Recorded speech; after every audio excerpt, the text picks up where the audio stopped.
you how to set up your basic gradebook.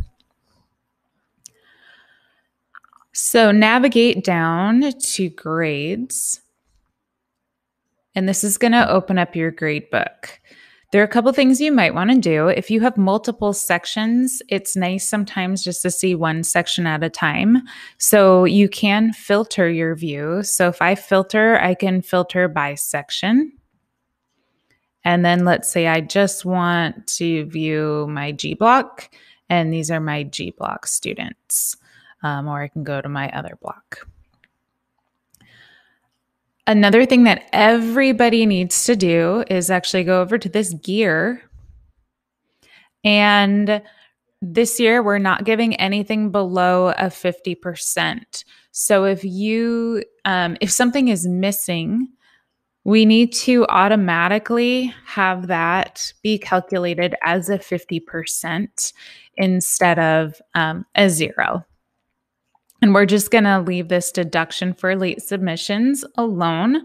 Also, you can decide if you want your grades posted right away as you're entering them, or if they're going to be hidden by default and you actually turn them on. Some people like to wait until like a certain day of the week to show grades, or once you've finished grading everybody's in the classes. So you can decide how you want to do that.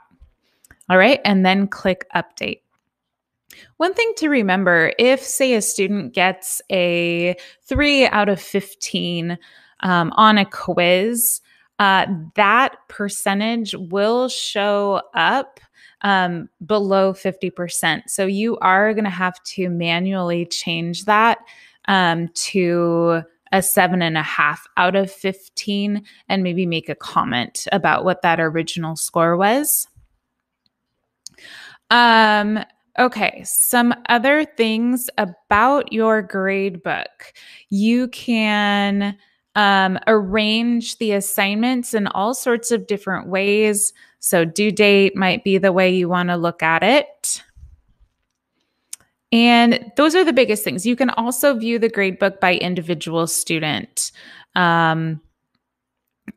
So you can play around with this a little bit more to look at the sections, sort assignments.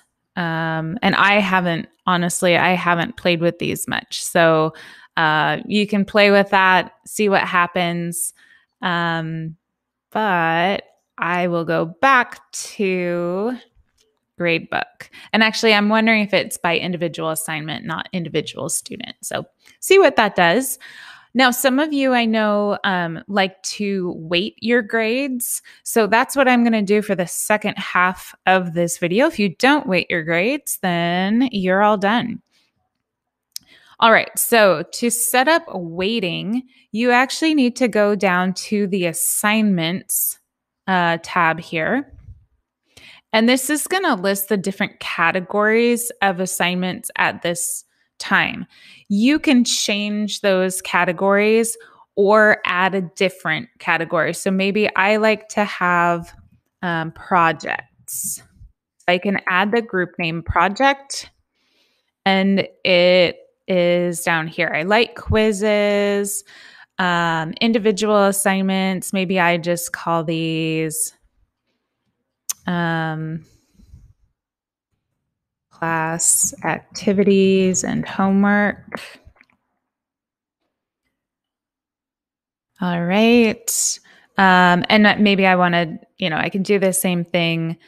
Discussions, maybe I want to group down here with class activities and assignments. And it looks like I don't need these two categories anymore.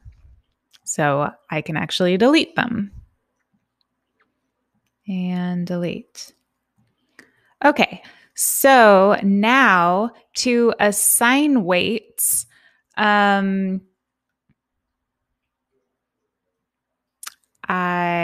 forgot to look that up. Oh, I did look it up. Okay, so under these 3 dots, I'm going to go to assignment group weights and weight final grade based on assignment group. And now I can say, okay, well, class activities and homework, maybe I want worth 20%. quizzes 30% and projects 50%. And I'll save that. And now my gradebook will be set up. So when I make a new assignment, I just want to make sure, and I would want to use the template for this, but if I'm doing that, I would want to make sure I put that assignment in the correct group so that it gets the proper weight.